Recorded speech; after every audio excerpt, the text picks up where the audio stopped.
how's it going? Just gonna do a bit of a ramble here. Just a short one probably, and just to start the video off. And after that, probably do a kind of a overview of the movie Shot Caller. Got some blueberries. And I got a fair-sized Caesar salad. And I put some chicken on there. Got non-alcoholic beer, Budweiser. Just got off work. It was an alright shift. It was a night audit.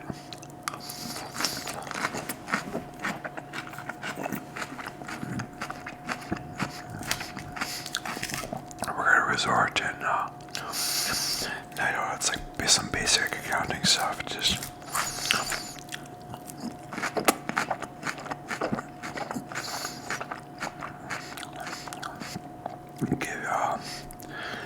giving the, or what do you say, like preparing the pouches for the tips for the servers and stuff in the restaurant.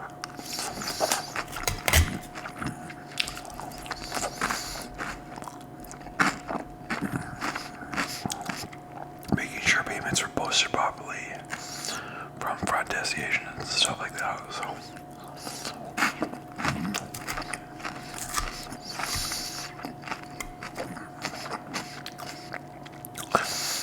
it was not too many. It wasn't a super busy day. I think actually it was a busy day in the bistro.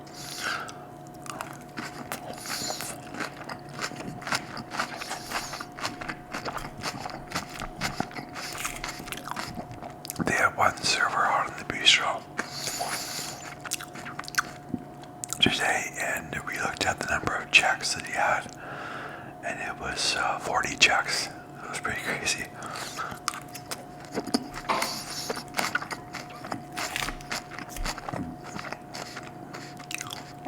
It's a lot of checks for one person. He got a big tip, but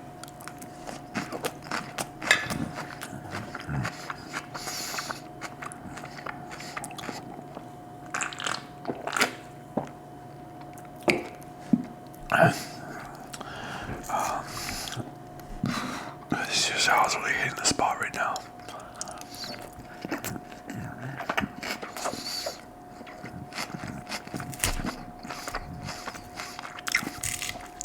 Been listening to a fair bit of the rapper Nas.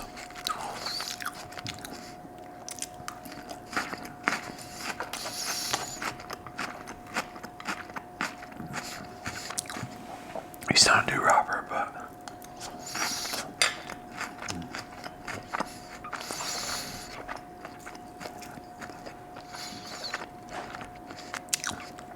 he's very talented, very lyrical. Can do a lot with just the way he sounds out the different bars and stuff.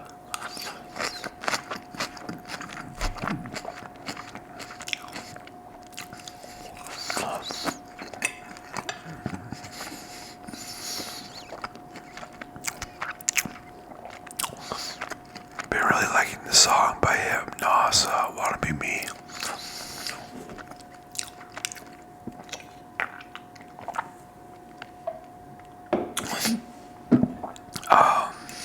Also, Got Yourself a Gun by Nas. Really good.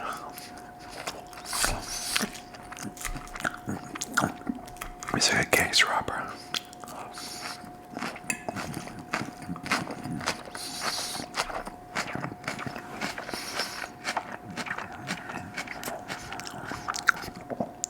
I decided to stop running my forced air system in my heating system in my apartment so much.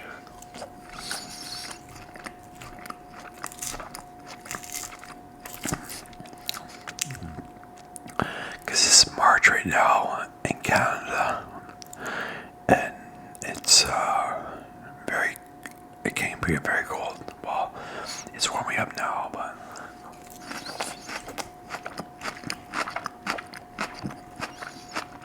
I was running the forced air system every day,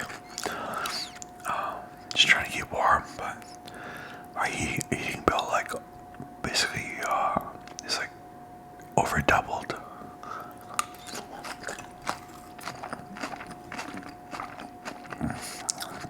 It was like $80.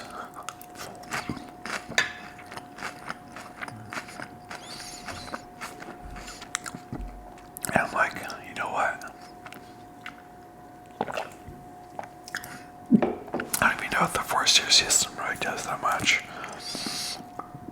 I mean, I think one better source of heat in this apartment is the baseboards.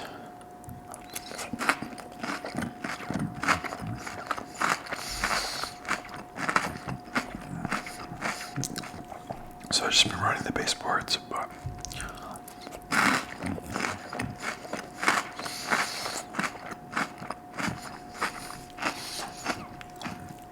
I can't wait until the summer though, when I don't have to run the heat, and I can go back to the $30 a month electrical bills.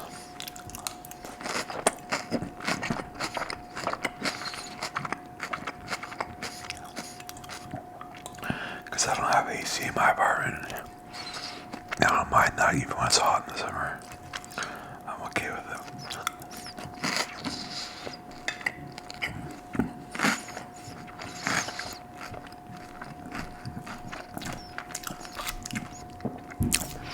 But, yeah.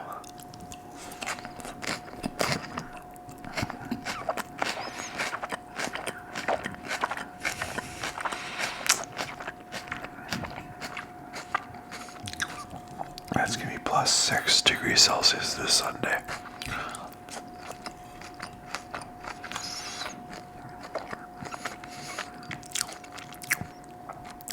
There's nothing quite like that plus 6 Celsius sun in March, after you've been used to like minus 20 degrees Celsius weather, minus 30 degrees Celsius weather.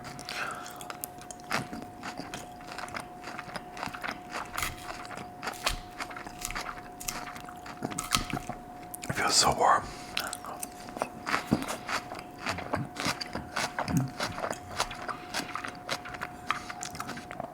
I bought some prebiotics. Or sorry, not prebiotics. Probiotics.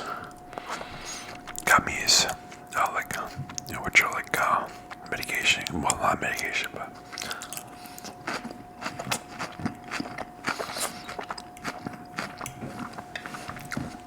it's over the counter.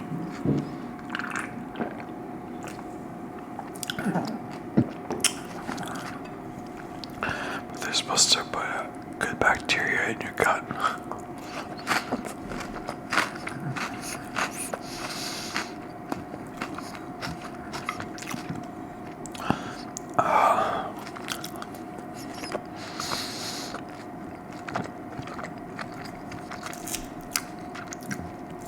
At first I wasn't sure if I should keep taking them because they're like $36 a bottle. And you're supposed to take 2 a day. And you get like, I don't know, like 50 in the bottle.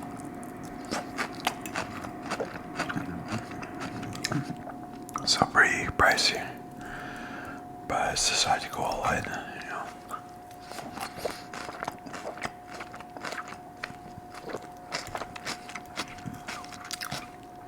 Try to be healthy.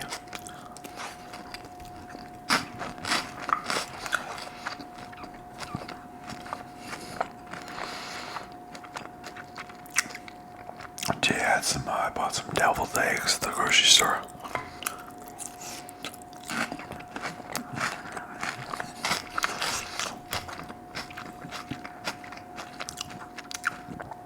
We made deviled eggs, they're really good.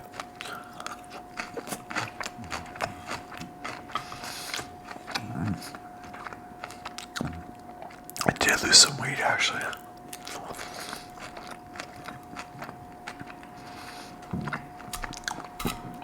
I'm down to like about 100 and, sorry, not 100, what am I saying? 221 pounds about.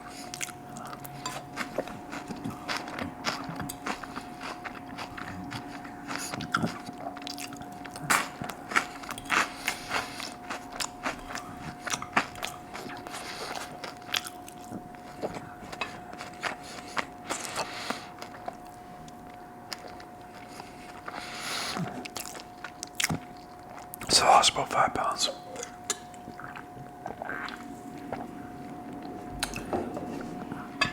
I've still been feeling on my diet sometimes though.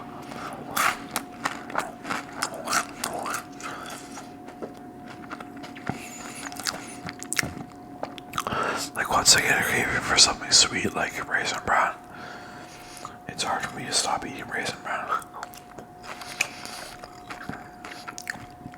I love it so much.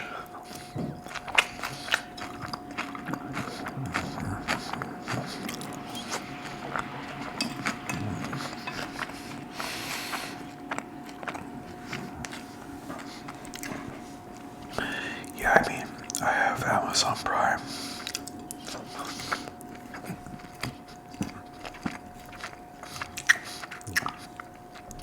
And what I've noticed on Prime Video is that you can purchase movies.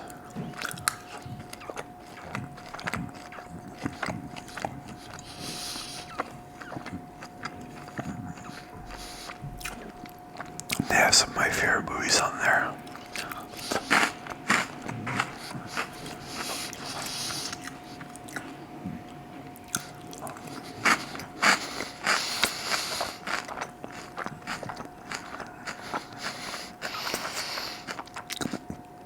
Movies like The Big Short, I think. Pretty sure. Which is kind of about the housing crash that happened in the United States.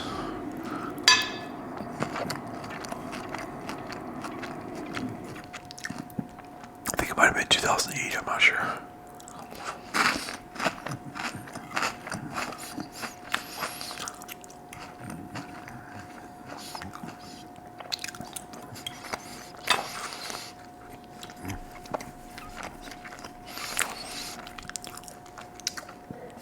Also, The Social Network is another title I really like.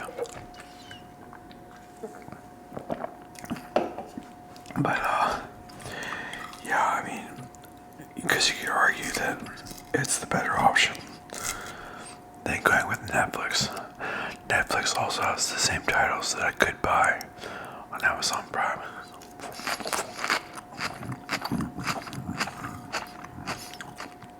They also live on Netflix.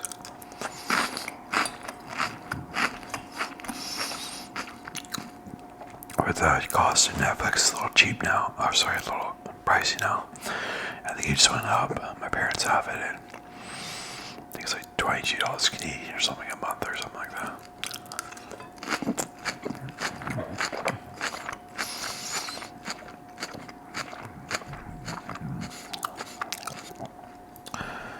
So, but I mean, you could argue that if you buy the titles on Prime, and then eventually you would save money because with Netflix you have to pay every month.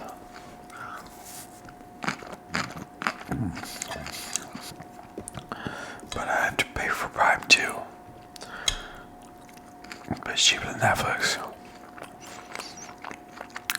And I also get fast shipping. I mean, I buy items off Amazon.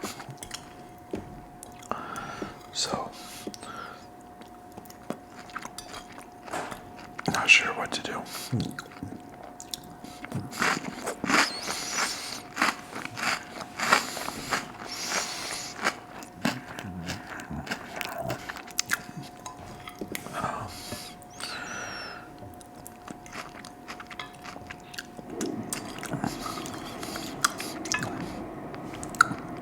Yeah, we're looking at this desk, but it's I could buy a Canadian Tire.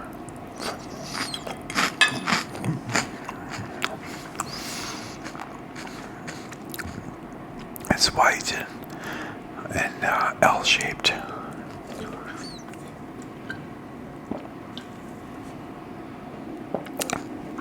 So when you sit down, you got the desk right in front of you and a desk right beside you.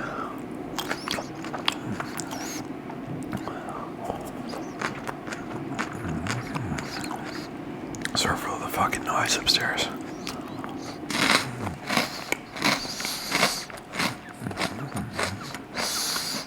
showering, I guess.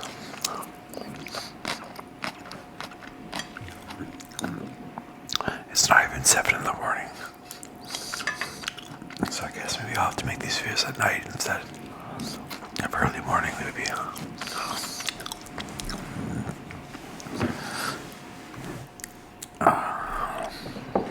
But yeah, now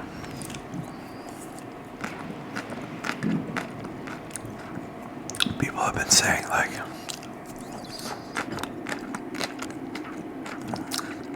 your views are down and stuff like that.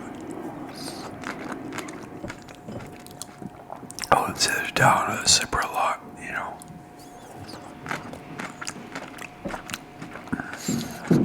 These blueberries are good, but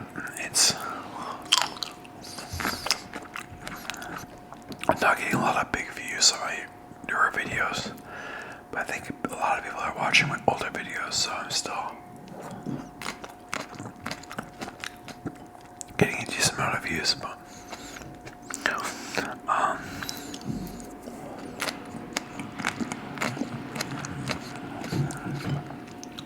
I'll move on. Anyways. Oh yeah.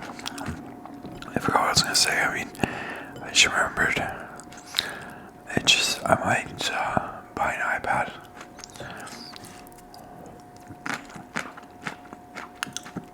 I can do different like coloring on the iPad and do a video about that. But while I'm coloring, do a movie review and stuff like that, or ramble. So I might do that.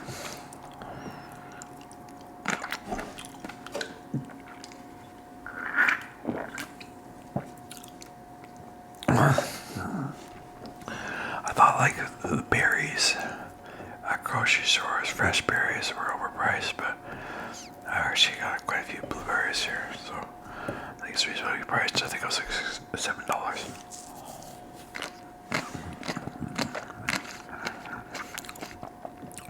But now I'll do the review of the movie Shot Caller.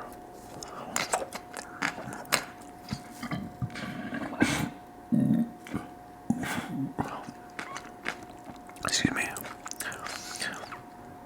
Now, I will be spoiling the video.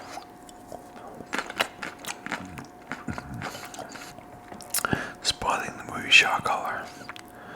So, I would actually recommend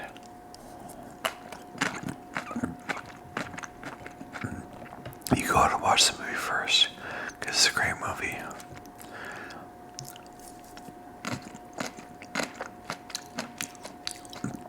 If you watch the movie first and then come watch this video, and you might be like, what's the point if you're gonna like talk about a movie you've already seen? Like, shouldn't it be the opposite? But I think you can still do it for like relaxation, I guess.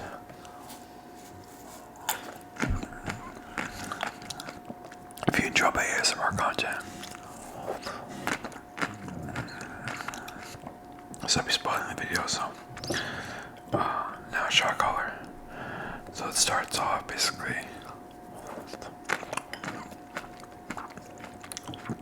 There's like a square guy.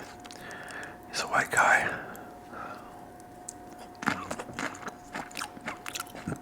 I think living in California.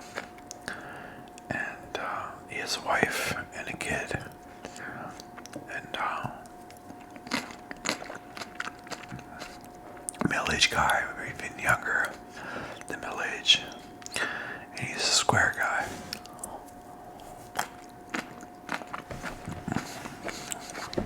So he's not a gangster at all. He has a good job, makes a decent amount of money, and he's like a stockbroker.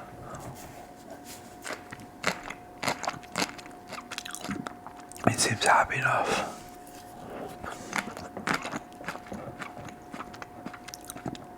But one night he goes out for some drinks.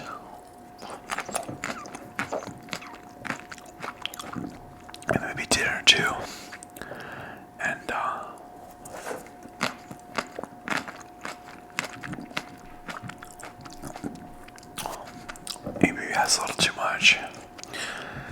And he is the one, after they finish having dinner, he's out with some friends, his wife.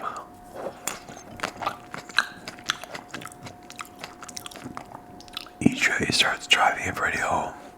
So his wife is in the passenger seat and his friends in the back.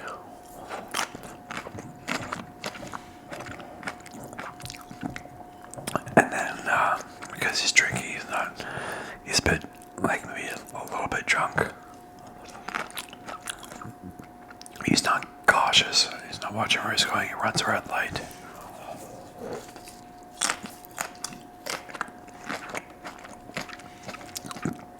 And smashes into, or gets T-boned, I guess, by another vehicle. Bad accident.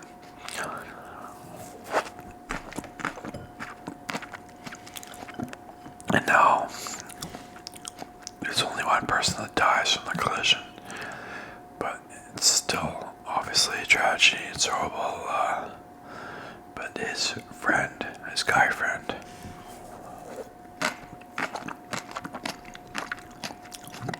dies from the accident. Yeah.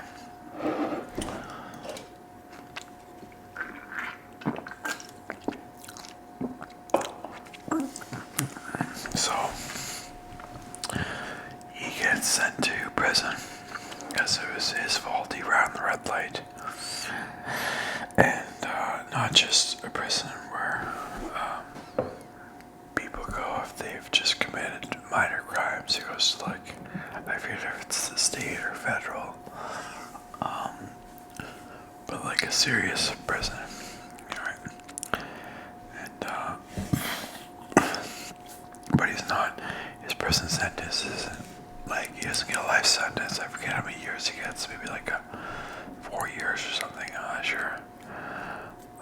But he's devastated. His wife is devastated. And yeah. So, and his lawyer says basically like to him,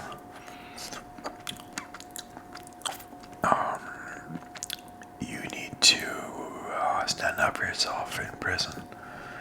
If you don't, people will take advantage of you, and it'll never end, and stuff like that. So he starts kind of thinking about that, and then I think one of the first nights he's in prison,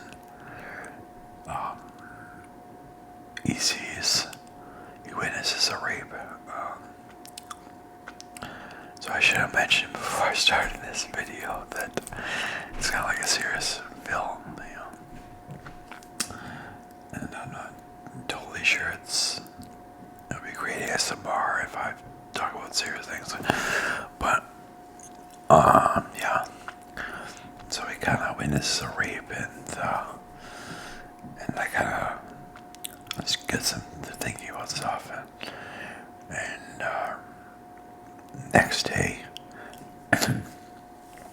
he goes out into the prison yard for when they're loud outside, and a guy runs into him, and he's like, it's a black guy, and the black guy like kind of tells him off, and it's like, what the fuck are you doing, watch where you're going, blah blah blah, and then I think his name's Jacob, actually, the main character. I should have mentioned that.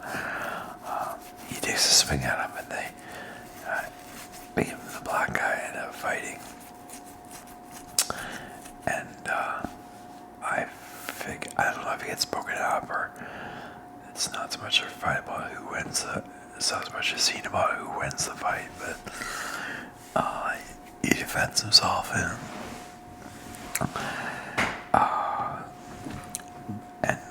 people notice in the yard, like this other white guy who has got some tattoos on him and stuff. And these two white guys are lying down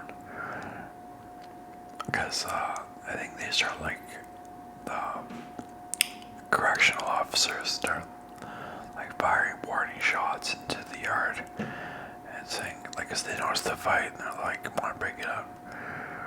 And the two white guys that are like lying down watching the fight, they're like, one of them says fish has heart. And I guess fish is like slang for a new person in prison.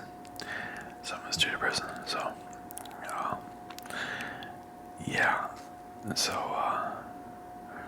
and then the next day, Jacob goes back into the prison yard. And the moment he enters the yard,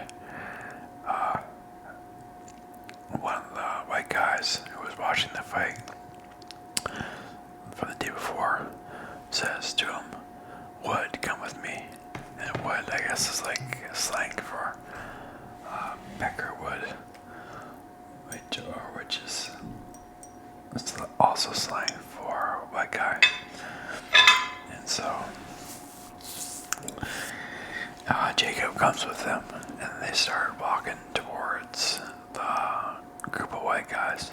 And the guy who called Jacob over says, "The guy you're about to meet has the keys to this yard, so treat him with respect."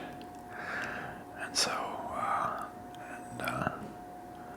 now the guy who was escorting Jacob to that group of white guys, his name is, or his nickname rather, is Shotgun. And yeah, and now, so Jacob is meeting now the leader of the white gang, and his name's they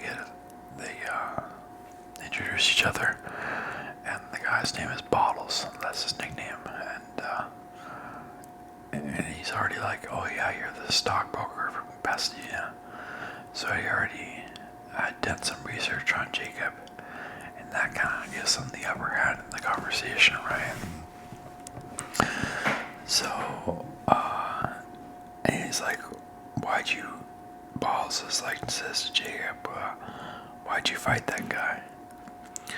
And Jacob's like, "You want to challenge me first?"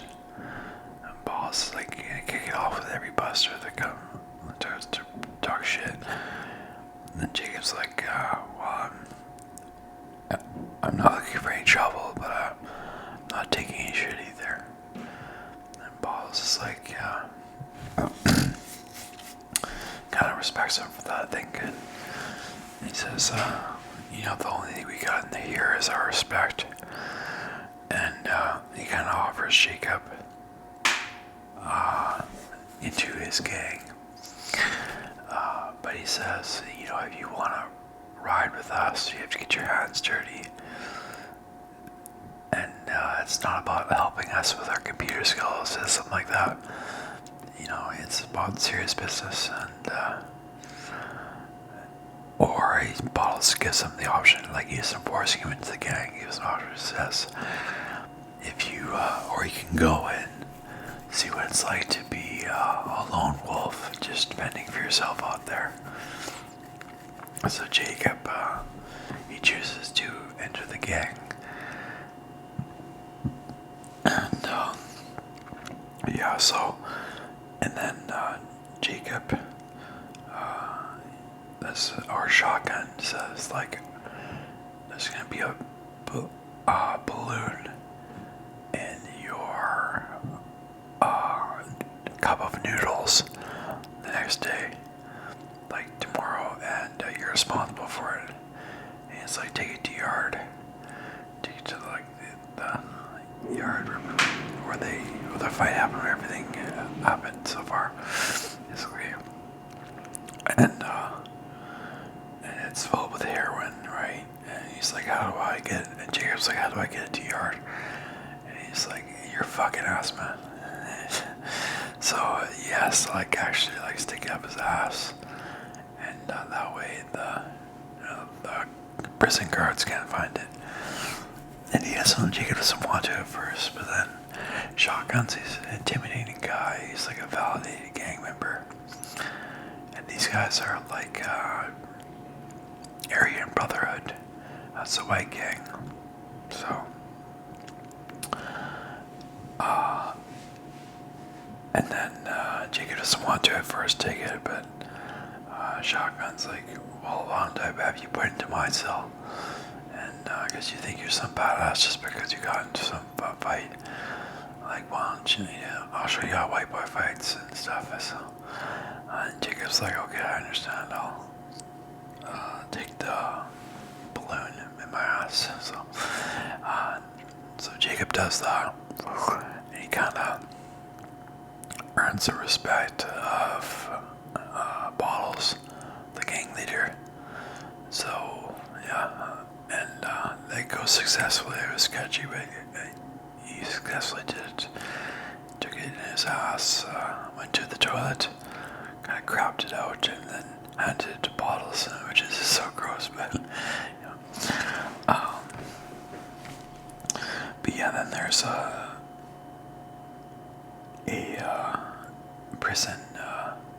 Also, what happens is there was going to be a prison riot, and it's the white guys that are actually, even though they're the Aryan Brotherhood, which you might think is like neo-Nazi, and they have an alliance with the Mexican mafia in there, and now the black guys, their gang, not every one of them, but the guys who are in a gang are I think the Black Gorilla family.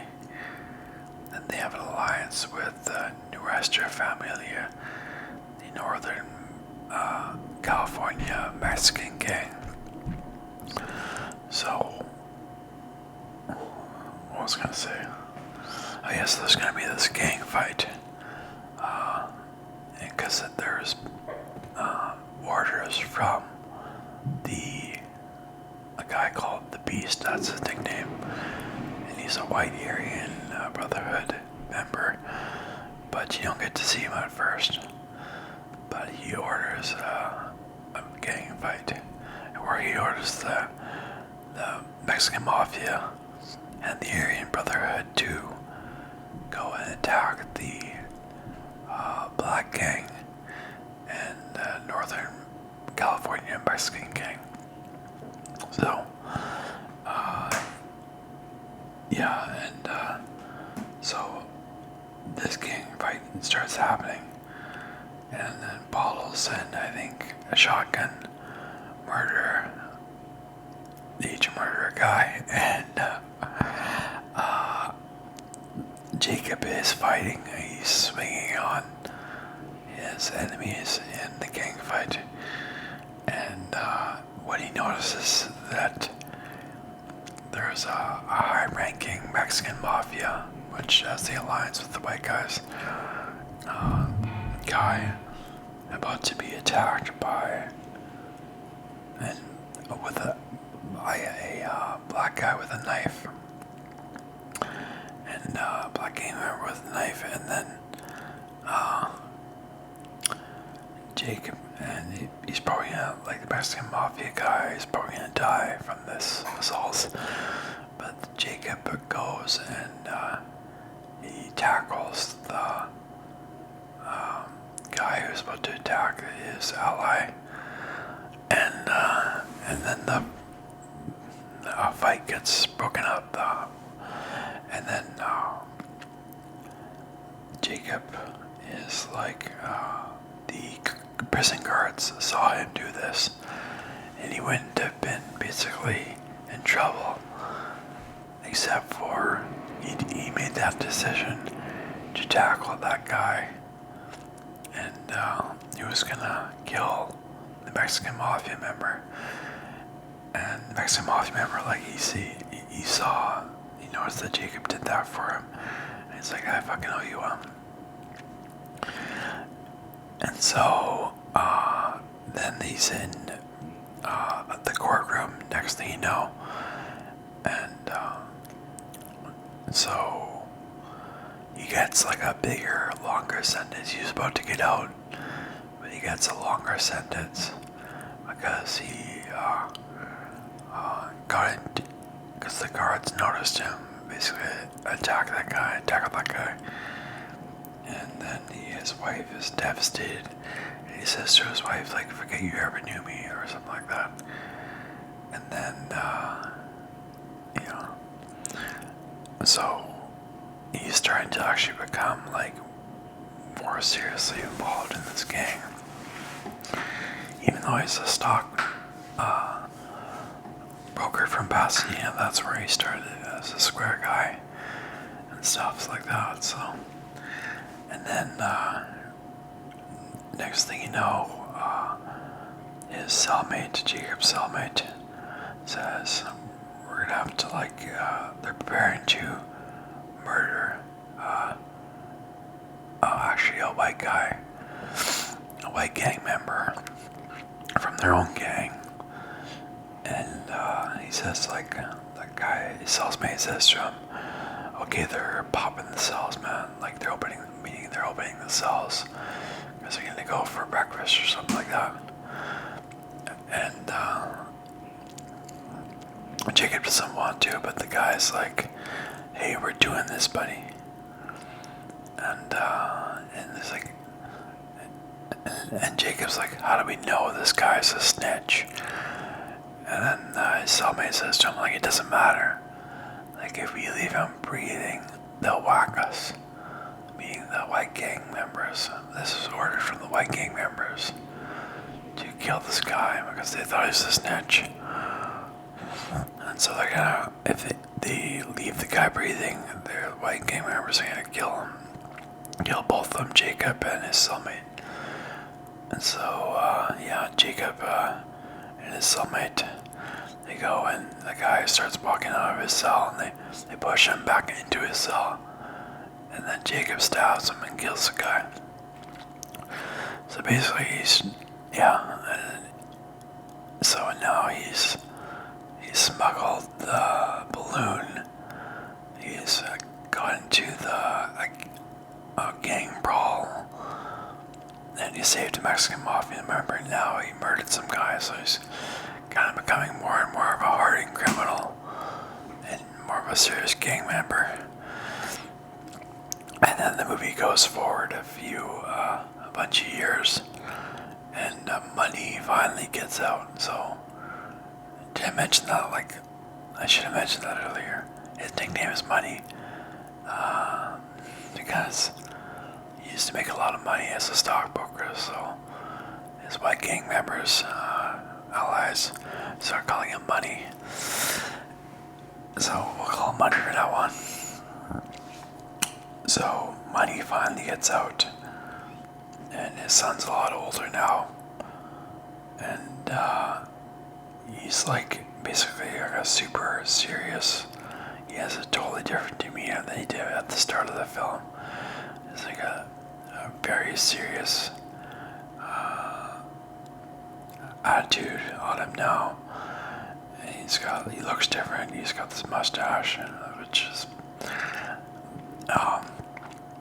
and just the way he walks and talks is so much different as that of a criminal instead of a stockbroker square guy from Pasadena, wherever he's from. So,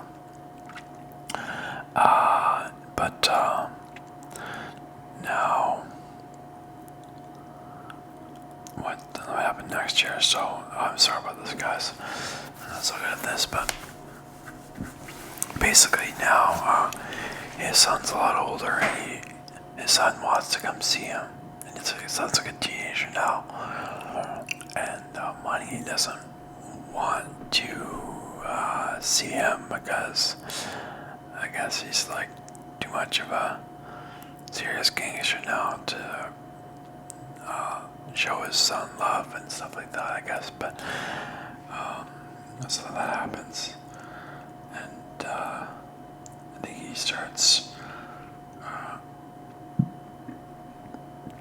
I guess I'll just skip to the part that I know because I forget some parts, but basically he ends up back in prison, and now he gets introduced to the Beast and this guy named Redwood, which are like very high-ranking Aryan Brotherhood members. And the Beast is like the leader of the Aryan Brotherhood. I think I mentioned that already, sorry. And the Beast is like, are you ready to join us to become an actual Aryan Brotherhood member? And Money says yes. So Money actually, yeah. So he was in the gang before, but he wasn't the Aryan Brotherhood. You can be in the White Gang, but still not an Aryan Brotherhood member until somebody offers you a position, I guess. And so now he's like one of the top guys, and he gets into solitary confinement. But he's back in prison, and he's looking forward to getting out of prison soon, finally, because he got back in there. And but I think the day before he's about to be released from prison, he gets this call from the Beast. He says, the Beast says, I need you to smuggle a bunch of machine guns for me. And Money is like, what the hell? Like, I'm almost free. Like, how are you gonna do this to me? And Beast is like, basically threatens to murder Money's family. So Money agrees, but and then those guys go, and Money gets out of prison, and then they do the machine gun smuggling thing with a group of guys. And basically he finds Money, basically sabotages the whole thing. He makes it so that he gets caught by the police and gets put back in jail. And but before that actually happens, he finds out that Shotgun, who was actually released from prison, was a snitch. And he goes and actually kills Shotgun. Money stabs him, and Shotgun has a gun, but Money like jumps him. And yeah, so Money is like a serious hardened killer, but earlier in the film you saw when his son wanted to go talk to him and be with him. Money basically was by holding back his tears, because you can see like he's transformed into this hardened criminal, but he still has a heart, and a part of him is still, I think, the square guy from Pasadena, who does feel emotions and stuff like that. So, but now he gets thrown back in prison, and he gets called to go see the Beast, and they're like, I think they call it the Shoe, and what does the Shoe stand for again? But it's like a lot less interaction with other prisoners and stuff like that. And then when you get outside and it's on an open yard, it's like you each get put into a cage basically, and to go work out there and stuff. And so the Beast ends up talking to Money, and he's like, okay, what the hell happened with Shotgun? Like, did you kill him? I think that's what he says. And he's also wondering, like, wow, the hell did you screw up the gun smuggling thing? And then Beast just like, basically, I'm gonna have your family killed, basically. And then, so I think what happens then is that the prison guard goes, who's a white guy, basically he goes and opens, because Beast says, like, get this lame away from me. He goes and opens up Money's cage. And then, and then starts escorting Money back to his cell. But Money, what he does is he has this razor that he smuggled in there. And he puts it to the prison guard's neck. And he's like, drop your radio. So the guy drops the radio. And the prison guard's scared of dying. And he's like, open up. I think he's like, either he takes his keys or he says, open up Beast's cell for me. And then, he has a cell. Beast, he's able to open up Beast's cell, cage rather. And then Beast is like, okay, let's get down. And Beast jumps on Money and knocks him to the ground. But Money slashes Beast's throat and kills Beast, and then he's covered in blood. And he says to the guard, he's like, basically, you're gonna say that Beast attacked me, and stuff like that. And so it wasn't my fault, and you're gonna say that, and basically I'm running the show now, and I'm the shot caller now. And we're gonna keep depositing money into your bank account as long as you keep assisting the Air Game Brotherhood. So, and the prison guard agrees. So the prison guard's like kind of like working for them, you know, and they're controlling him. And then I think at some point the detective, this is the detective guy, comes in and says to Money, like, you know, we can get you out of here, but you have to rat on your friends. But I'll have to tell you that once I leave here, my offer goes with me. And the Money is like, basically like, well, if I tell you something, then and I get out of here, then I'm going to be a snitch with a target on his back. So he decides not to cooperate. So there's, it's an interesting movie. It's a really great movie. At the end, I think his son he sends him a letter, and he's like, Dad, I did what you asked me to do. I am gonna forget about you and stuff like that and move on with my life. But and that's very sad.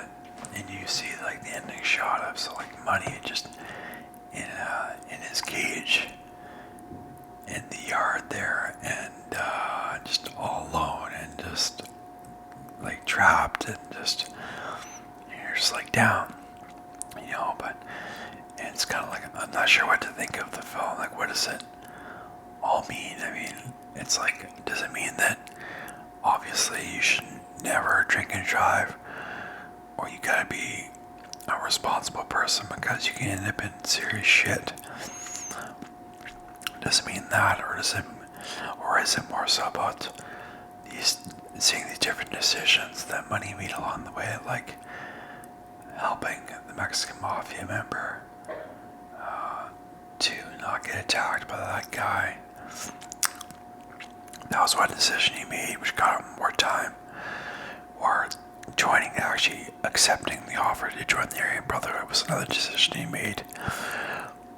And then wanting to get caught while smuggling those guns was another decision he made. So like, he did make these decisions along the way, which led him to be locked up for life. So it's kind of like, it's kind of like maybe if you're in prison, that's some place where you have no choice but to make these harsh decisions which land you in prison for life. But it's a great film. The acting's great. The action's great. The drama's great. yeah, I think that's all I have to say for now. So thanks for watching. Goodbye.